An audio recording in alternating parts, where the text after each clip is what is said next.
하나님이 오늘 하루를 허락하셨고 또 우리에게 선물로 주셨습니다.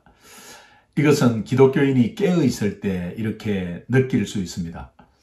만약에 오늘 하루를 보내고 내일을 맞이했을 때 오늘 하루를 제대로 보내고 모든 것이 제대로 돌아가야 내일을 평안하게 맞이할 수 있습니다. 이렇듯 하나님께서 오늘 우리가 보이지 않는 부분, 볼 수 없는 부분, 또 생각지도 못한 부분을 다 하나님이 인도하셨기에 오늘 하루를 선물로 맞이할 수가 있는 것입니다. 그렇다면 오늘 하루 감사가 철철 넘치는 귀한 하루 되기를 간절히 소망합니다. 오늘 하루가 최고의 날이고 마지막 날이라고 생각하면 이 하루가 얼마나 소중하고 시간이 얼마나 소중한지 모르겠습니다. 낭비하지 않고 하나님 앞에 깨어서 주님 바라보며 승리하는 귀한 하루 되기를 주님의 이름으로 축원합니다. 기도하겠습니다. 하나님 아버지 감사합니다. 오늘도 말씀하여 주옵소서. 듣겠습니다. 순종하겠습니다. 예수님의 이름으로 기도합니다. 아멘. 4월 28일 수요일 새벽기도 큐티 나눔 보겠습니다. 오늘 본문 말씀은 사도행전 28장 1절에서 10절 말씀입니다. 우리 화면을 보면서 함께 봉독하겠습니다. 우리가 구조된 후에 안즉 그 섬은 멜리데라 하더라. 비가 오고 날이 차매 원주민들이 우리에게 특별한 동정을 하여 불을 피워 우리를 다 영접하더라. 바울이 나무 한 묶음을 거두어 불에 넣으니 뜨거움으로 말미암아 독사가 나와 그 손을 물고 있는지라.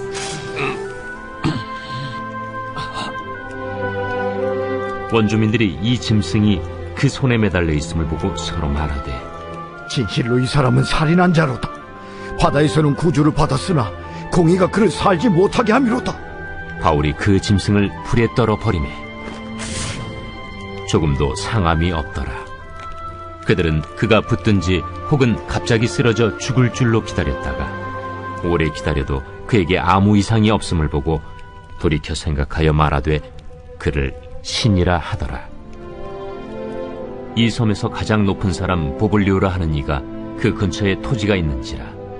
그가 우리를 영접하여 사흘이나 친절히 머물게 하더니 보블리오의 부친이 열병과 이질에 걸려 누워있거늘 바울이 들어가서 기도하고 그에게 안수하여 낫게 하매 이러므로 섬 가운데 다른 병든 사람들이 와서 고침을 받고 후한 예로 우리를 대접하고 떠날 때에 우리 쓸 것을 배에 실었더라. 오늘 본문 개요를 잠깐 보겠습니다. 본문을 보면 우여곡절 끝에 이 광풍에서 구조된 이 바울 일행이 상륙한 섬이 멜리데라는 곳이었습니다. 이 섬의 원주민들은 바울 일행을 친절하게 영접해 주었습니다. 그때 마침 비가 오고 날씨가 추워서 불을 피워 주었는데 이 바울이 나무 한 묶음을 불에 넣자 그 나무 묶음에서 독사가 나와가지고, 독사는 이 살모사를 말합니다. 독사가 나와가지고 바울의 손을 물었습니다. 근데 바울이 아무 일이 없었습니다. 이상이 없었습니다. 그래서 아무리 오래 기다려도 바울이 죽지 않자 이 원주민들은 바울을 신으로 칭송하게 됩니다. 멜리데 섬에서 가장 높은 사람인 이 보블리오라는 사람이 이 구조된 사람들과 바울을 영접하고 아주 친절히 대하게 됩니다. 그때 이 보블리오의 부친이 열병과 이질에 걸려 누워 있었는데 이제 바울이 안수하여 낫게 해 줍니다. 이 소문이 나서 다른 병자들도 바울 앞에 와서 고침을 받게 됩니다. 그리고 원주민들은 이 바울 일행을 후한 예로 대접하고 떠날 때에 쓸 것을 배에 실어줍니다. 이것이 오늘 본문 내용의 개요입니다. 원래 바울이 탄 배에 일행이 몇 명이 있었죠. 바울을 포함해서 276명입니다. 그런데 하나님께서 이 유라굴로라는 광풍에서 구조해 주십니다. 왜 구조해 주실까요? 그 속에 사도 바울 일행이 있기 때문입니다. 사도 바울이 있기 때문에 275명이 살한 것이죠. 여러분, 이 믿음이 굉장히 중요합니다. 하나님은 사명자, 소명자, 또 하나님이 기뻐하는 일을 하는 사람을 지키시거든요. 부족하고 연약해도 그를 지키십니다. 그런데 그를 지키려고 하니까 다른 주변에 있는 사람을 함께 지키게 되는 것입니다. 나 때문에 우리 교회가 부흥하고 그렇게 내가 잘나서가 아닙니다. 하나님이 나를 지켜주셨기 때문에 우리 공동체가 지킴을 받고 또 내가 사는 우리 동네가 하나님의 자녀인 내가 삶으로 인해서 우리 동네가 더 좋아지고 또 더 좋은 일들이 생기면서 또 구원의 손길이 그들에게 뻗쳐지고 그렇게 이 믿음이 중요해요. 내가 이 회사에 들어가서 하나님의 자녀로서 분명히 방향을 가지고 기뻐하는 방향을 가지고 있으면 여러분 때문에 회사가 살아납니다. 그리고 여러분도 덩달아 드러높이 세워주십니다. 이 믿음이 굉장히 중요합니다. 오늘 본문에서 그것을 느낄 수 있어요. 여러분, 바울이 절대로 방향을 잃지 않고 하나님이 원하시는 방향, 하나님이 기뻐하는 방향, 로마를 향해서 가고자 했습니다. 어떠한 것이라도 그 앞에 장애가 없었습니다. 유라굴로라는 큰 광풍이 있어도 바울이 로마로 가고자 하는 그 마음 때문에 또 그 영혼을 향한 마음 때문에 하나님이 그 장애를 없애주는 것이죠. 그래서 지켜주시고 또 멜리데 섬에서 독사에 물렸는데도 독이 퍼지지 않았습니다. 하나님께서 지켜주신 것이죠. 그 방향을 잡고 있으면 하나님이 기뻐하시는 방향, 이 복음이 나아갈 방향이죠. 첫째는 유대인에게요, 또한 헬라인에게로다. 첫째는 나에게요, 또한 이웃에게로다. 첫째는 우리 민족에게요, 다른 민족에게다. 라는 이 복음이 머물러 있지 않고 이 복음이 이웃을 향해서 또 열방을 향해서 방향을 잡을 때 하나님이 그 과정 속의 어려움은 다 극복할 수 있도록 힘을 주신다는 것을 여러분 꼭 잊지 마시고 또 내 주변에 있는 사람이 나로 인해서 살아난다. 나는 가만히 있는데 나로 인해서 살아나는 게 아니고 내가 하나님이 기뻐하시는 방향을 잡고 복음 전하고 저 영혼 살리겠다는 마음만 있으면 어떤 일을 하더라도 또 누구를 만나더라도 무엇을 하더라도 여러분 공동체는 다 살아나고 하나님은 여러분들을 드러높이 세워주신다는 것을 꼭 잊지 마시기 바랍니다. 지난 주일 설교 말씀에서도 제가 말씀드렸지만 정말 우리가 간절히 도와주세요. 당연히 기도해야죠. 하나님께 도와주세요 라고 기도하는데 하나님이 내가 너한테 안 도와준 것이 어디 있냐. 하나님은 내가 기도 안 한 것조차 내가 생각지도 안 한 것조차 도와주셨기 때문에 오늘 하루가 있는 거죠. 여러분 우리 오장육부를 생각해 보세요. 엄청난 기관이 아주 막 돌아가고 있는데 여기 하나라도 잘못되면 내일 일어날 수 없습니다. 그러나 오늘 움직일 수 있고 또 다시 한번 새날을 맞이할 수 있는 것은 하나님이 지키시고 도와주셨기 때문에 있는 것이거든요. 이제 그런 음성을 들으면서 너는 나를 믿어라 라는 음성을 들었습니다. 신실하신 하나님, 절대로 변하지 않는 하나님, 하나님 이거 꼭 도와주셔야 됩니다. 이렇게 기도하는 것보다 하나님 이것도 도와주실 것을 믿고 감사합니다.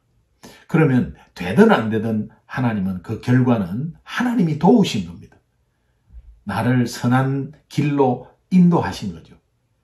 그래서 우리가 그 기도가 너무 중요한 것 같아요. 하나님 도와주세요 하는 것보다 지금까지 도와주신 하나님, 이 일도 하나님이 도와주실 줄로 믿습니다 라고 고백하면서 감사가 많이 나오는 그런 기회가 됐으면 좋겠어요. 어떤 기도 제목이 여러분이 있으십니까? 어떤 결정을 앞두고 고민하십니까? 그러나 하나님께서 가장 선한 방법으로 도와주시고 또 그 분을 신뢰하는 것을 고백할 때에 하나님께서 도와주심을 더욱더 선명하게 깨닫고 알게 될 것입니다. 그렇다면 여러분은 고난 속에서, 어떤 어려움 속에서 하나님의 도우심이 어떤 것이 있었습니까? 한번 기억해 보십시오. 이 기억하는 게 굉장히 중요하거든요. 왜? 그분은 찔끔찔끔 도와줬다가 안 도와줬다가 도와줬다가 안 도와줬다가 그렇게 인간처럼, 우리처럼 그렇게 하지 않거든요. 하나님은 신실하셔서 약속한 대로 하나님의 자녀를 지속적으로 꾸준히 신실하게 돕고 있거든요. 지금 마음이 힘들고 어려워도 하나님이 이전에 나를 도와주신 것이 있지 않습니까? 혹시 생각이 안 나십니까? 그렇다면 저와 여러분이 공통분모가 있습니다. 우리를 죄에서 구원해 주셨잖아요. 예. 죄와 사망의 권세에서 벗어나게 해서 예수 그리스도로 인해서 생명의 삶을 살게 해주신 그 은혜가 있잖아요. 이것을 다시 한 번 더 기억하면 하나님이 그것을 시점으로 해서 계속해서 우리를 돕고 있다는 것에 여러분이 감사했으면 좋겠어요. 그래서 어떤 문제 앞에서도 하나님 감사합니다. 이것 또한 하나님께서 도와주실 줄로 믿습니다. 이런 고백을 했으면 좋겠어요. 그리고 한번 지난날에 도와주셨던 것을 한번 생각해 보세요. 그러면 여러분이 다시 한번 더 우리가 마음으로 다짐할 거는 내가 방향을 바로 잡아야 되겠구나. 내가 혹시 헤매고 있지는 않았을까? 영혼을 살리고 하나님이 기뻐하시는 방향으로 이 복음의 방향을 꼭 놓치지 않고 정해야지. 이웃을 향해서, 열방을 향해서 나아가야지 라는 마음으로 가지고 생활한다면 여러분 어떤 어려움도 주님께서 극복하게 하시고 그 방향으로 계속해서 갈 수 있도록 도와주실 줄로 믿습니다. 이제 그렇다면 여러분은 어떤 결단을 해야 하겠습니까? 오늘 말씀에 따라서 우리가 말씀을 느끼고 하나님이 계속해서 방향을 제대로 복음의 방향을 잡고 가면 하나님은 어떠한 장애물도 또 어떠한 어려움도 극복하게 해주시고 도와주시는구나. 이것을 우리가 기억했을 때 이제는 결단해야 합니다. 이 어려움을 하나님 다시 한 번 더 방향을 바라보겠습니다. 하나님이 기뻐하시는 방향을 바라보겠습니다. 하나님이 원하시는 복음의 방향으로 나아가겠습니다 하는 결단이 필요하지 않겠습니까? 바울은 이 방향을 놓치지 않았기 때문에 하나님께서 도와주시고 주변에 있는 사람들도 도와주시는 것입니다. 오늘도 하나님 우리에게 이 하루를 허락하신 이유가 무엇입니까? 내가 만나는 사람, 또 주변에 또 생명 살리려고 한 그 태신자들, 그 향해서 또 영혼구원을 향해서 복음의 방향을 바로 잡고 있을 때 이 하루도 어떠한 어려운 가운데서도 여러분을 평안케 하시고 또 승리케 하실 줄로 믿습니다. 그러니까 감사가 많은 하루가 되어야 되겠죠. 여러분 꼭 승리하는 귀한 하루 되기를 저도 간절히 기도하겠습니다.